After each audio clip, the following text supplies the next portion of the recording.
안녕하십니까. 법률정보쇼 신진심 변호사입니다. 여러분, 가정의학과라든지 주치의라는 말 많이 들어보셨죠? 우리가 일상생활을 하다가 몸이 아프면 가정의학과를 가잖아요. 그처럼 몸이 아픈 것이 아니고 법률 분쟁 때문에 머리가 아플 때는 어떻게 해야 되나요? 법률 주치의, 즉 법률 전문가인 변호사에게 오시면 됩니다. 저는 여러분께서 일상생활을 하다가 법률 문제가 발생했을 때 고민을 해결해드리는 가정법률 주치의입니다. 그래서 우리가 살면서 발생할 수 있는 법률 문제에 대해서 하나하나 살펴보도록 할 텐데요. 우선 이런 것도 법률 문제인가 싶은 사건이 바로 우리 아이들 문제입니다. 아이들에게 발생할 수 있는 법률 문제라면 바로 학교폭력에 대한 것인데요. 그럼 우선 학교폭력이 무엇인지에 대해서 살펴보고 학교폭력에 해당하는 범위가 어디까지인지에 대해서 자주 물어보시는 질문을 통해서 살펴보도록 할게요. 학교폭력이란 학교 안에 아니나 밖에서 학생 사이에 발생하는 신체, 정신 또는 재산의 피해를 수반하는 행위를 말합니다. 학교폭력에 관해서도 법률이 규정되어 있는데요. 바로 학교폭력 예방 및 대책에 관한 법률입니다. 학교폭력 예방 및 대책에 관한 법률 제2조는 학교폭력이란 학교 내외에서 학생을 대상으로 발생한 상해, 폭행, 강금, 협박, 약취 유인, 명예훼손, 모욕, 공갈, 강요, 강제적인 심부름 및 성폭력, 따돌림, 사이버 따돌림, 정보통신망을 이용한 음란 정보 등에 대한 신체, 정신 또는 재산상 피해를 수반한 행위라고 규정하고 있습니다. 법률에서 학폭 사안으로 열거하고 있는 행위들은 모두 형사처벌의 대상인데요. 자, 그럼 우선 학교폭력에 해당하는 사건인지에 대해서 여러분이 질문들이 있는데 살펴보도록 하겠습니다. 학원을 다녀오다가 학교 선배에게 끌려가 골목길에서 구타를 당했어요. 학교 밖에서 벌어진 일도 학교폭력으로 볼 수 있나요? 네, 그렇습니다. 학교폭력은 단순히 학교 안에서 일어난 것만을 말하는 것이 아니고 학원, 공원, 놀이터, 친구 집 등 학교 외의 장소에서 벌어진 사건을 모두 포함합니다. 따라서 질문에서처럼 골목길에서 학교 선배에게 구타를 당한 것은 학교폭력으로 볼 수 있습니다. 중학교 형이 담배 심부름을 시키고 사오지 못한다는 이유로 뺨을 여러 차례 때리고 술을 강제로 먹였어요.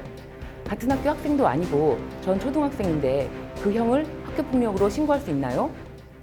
네, 그렇습니다. 초등학교, 중학교 이렇게 학교 급이 다르고 소속 학교가 다르다고 해서 학교폭력에 해당하지 않는 것은 아닙니다. 질문과 같이 중학교 학생이 초등학교 학생을 때린 사건은 학교폭력에 해당되고요. 또한 A학교 학생이 B학교 학생을 때린 것도 학교폭력에 해당됩니다. 또 다른 질문 살펴보겠습니다. 학교에서 돌아오는 길에 퇴학당한 선배를 만났어요. 선배가 반갑다면서 머리를 툭툭 치고 돈을 뺏어갔습니다. 이런 것도 학교폭력이 될 수 있나요? 네, 그렇습니다. 학교폭력을 행사한 사람이 누구인지에 관계없이 학생을 대상으로 발생한 사건은 학교폭력입니다.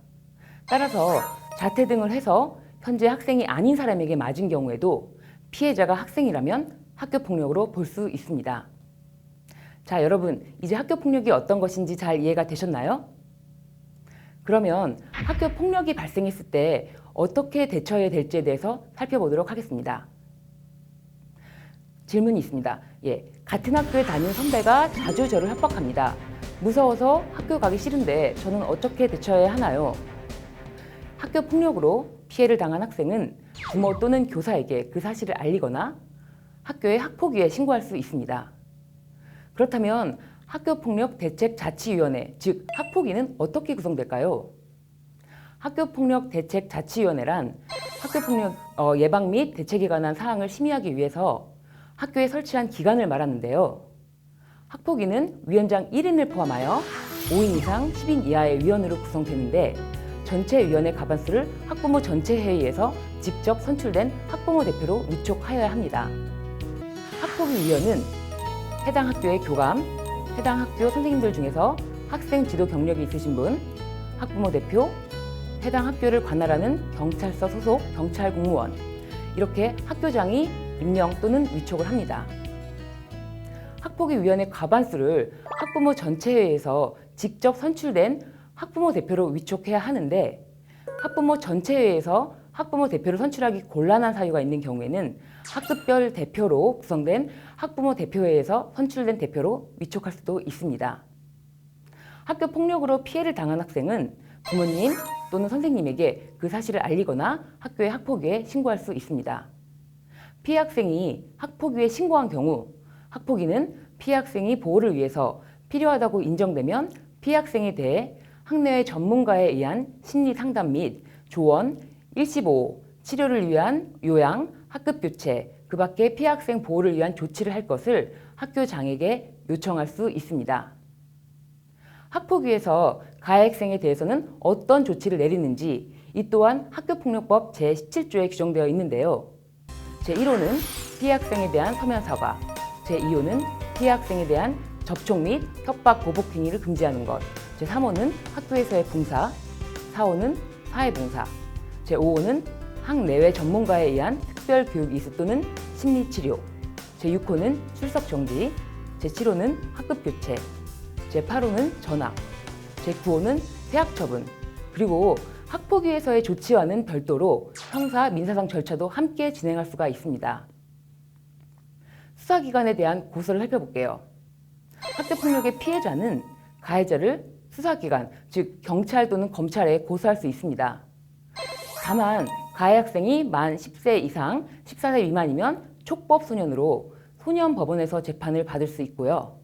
만 14세 이상, 만 19세 미만이면 형사 책임이 완전히 인정되고 이 경우에도 소년법원에서 재판을 받을 수가 있습니다.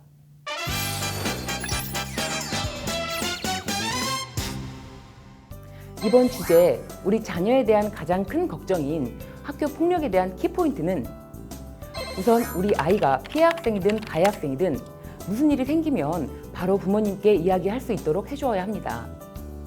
그리고 학폭위를 열어 피해 학생과 가해 학생 측에 일정한 조치를 취할 수도 있지만 이와는 별도로 형사 책임이 문제된다면 고소를 하거나 민사상 손해배상을 할 수 있다는 것입니다. 이상 우리 아이들이 안전하고 건강하게 학교 생활을 할 수 있도록 도와주실 때 꼭 필요한 학교폭력에 대한 내용을 전해드렸습니다. 지금까지 법률정보쇼 신유진 변호사입니다. 감사합니다.